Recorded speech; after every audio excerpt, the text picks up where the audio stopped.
Você já deve ter escutado falar sobre impactos ambientais, licenciamento ambiental, sobre multas geradas por impactos ambientais ou até mesmo por descumprimento da legislação. Então, esse universo, ele tem início no que a gente chama de princípios ambientais, ou seja, o conhecimento de origem que vai dar base para todo o sistema jurídico, normativo e tomadas de decisões no âmbito de meio ambiente. Vamos lá conhecer alguns desses princípios?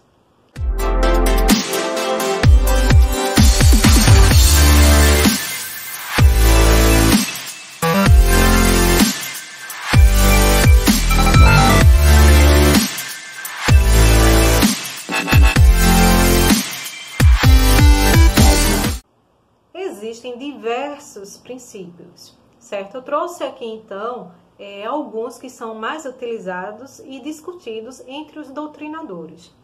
O primeiro, por exemplo, é o que a gente chama de princípio da precaução. Esse princípio ele é utilizado quando a gente não tem a certeza dos efeitos negativos de determinada atividade sobre o meio ambiente. Vamos ver aí na tela o que fala a declaração da Rio 92 sobre esse princípio. De modo a proteger o meio ambiente, o princípio de precaução deve ser amplamente observado pelos Estados de acordo com suas capacidades. Quando houver ameaça de danos sérios ou irreversíveis, a ausência de absoluta certeza científica não deve ser utilizada como razão para postergar medidas eficazes e economicamente viáveis para prevenir a degradação. Quando a gente tem um risco incerto, abstrato, desconhecido, a gente tem que levar em consideração o princípio da precaução. Ou seja, não é porque o risco é desconhecido, é incerto, que eu não devo tomar medidas mitigadoras para eliminar, os impactos que podem ser gerados. Então, a gente tem que tomar uma postura mais benéfica para a manutenção do equilíbrio ambiental e também para a saúde humana. Quer ver uma atividade que utiliza esse princípio da precaução? É o cultivo de organismos geneticamente modificados, ou seja, os transgênicos. Hoje a gente já encontra em nossas casas vários produtos, tudo que você imaginar praticamente tem transgênico, Tanto no salgadinho, no óleo de cozinha, na ração animal, na cerveja, enfim, vários produtos hoje utilizam de transgênico, mas esses transgênicos já foram estudados, pesquisados e foram liberados. Vários outros ainda não foram liberados porque eles estão em fase ainda de estudo desses riscos. Ou seja, não é porque não se conhece o risco que a gente não deve estudar quais são os possíveis riscos e impactos que esse produto pode oferecer, certo? Outro ponto importante a gente destacar aqui, dentro desse princípio de precaução, é o que a gente chama de inversão do ônus da prova.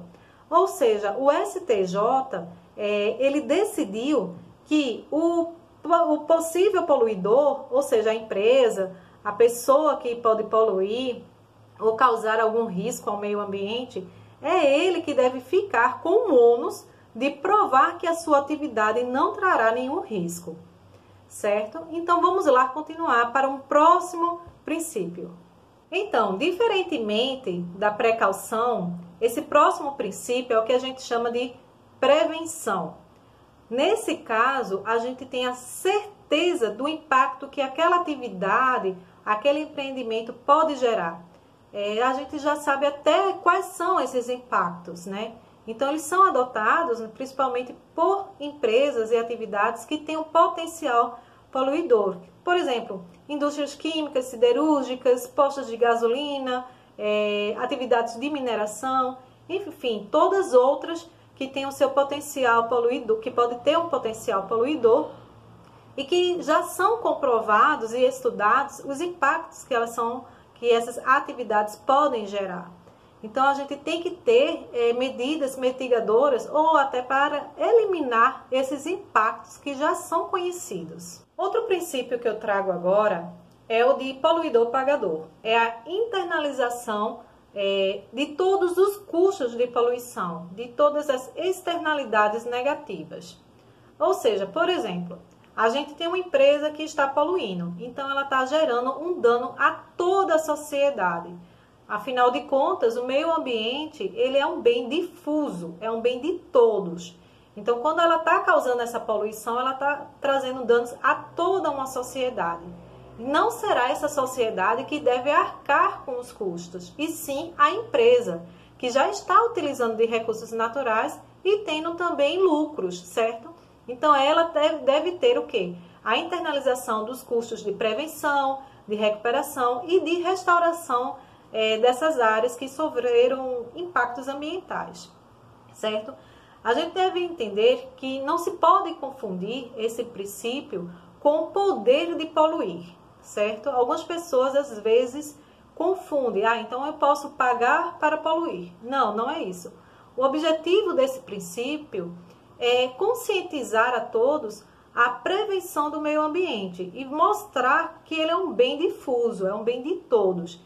Então, os custos não devem ficar para o poder público, para a sociedade, e sim para quem gerou aquele impacto ou aquela poluição. Diferentemente do poluidor-pagador, a gente tem o princípio do protetor-recebedor.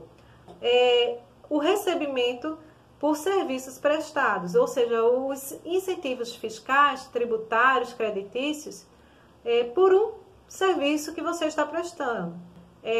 Tem uma pessoa que está protegendo um bem natural e toda aquela sociedade está se beneficiando disso. Então, ela deve receber um incentivo fiscal, uma compensação financeira, certo? Por aquele serviço prestado. Esse princípio a gente pode observar, por exemplo, na nossa própria Política Nacional de Resíduos Sólidos. Um outro princípio bastante discutido é o do usuário pagador. Nele, a gente tem que pagar os recursos naturais independente de haver ou não uma poluição. Ou seja, é a racionalização do uso dos recursos naturais, certo? E para não haver o quê? Uma hiperexploração e o desperdício. Por exemplo, quando a gente tem a conta de água, a conta de energia a pagar, a gente está sendo cobrado pelo uso desses recursos. Afinal de contas, em algumas casas, talvez nós teríamos ar-condicionado até na casa toda se não houvesse a cobrança por esse uso, né? Afinal, muita gente só racionaliza porque dói no bolso, não por uma questão ambiental, né? Então, esse princípio vem para racionalizar o uso desses recursos. A gente pode encontrar também na nossa própria Política Nacional de Recursos Hídricos, né, como a cobrança pelo uso das águas. Então, gente, são vários os princípios que existem, como, por exemplo, também nós temos o princípio da função socioambiental da propriedade, da educação ambiental, desenvolvimento sustentável, do sistema de informação, enfim, são vários os princípios. E todos eles estão previstos na nossa legislação brasileira, certo? E eles têm o objetivo de quê? De recuperar, preservar e melhorar a qualidade ambiental propícia à nossa vida, certo? Espero que vocês tenham gostado desse conteúdo e até a próxima!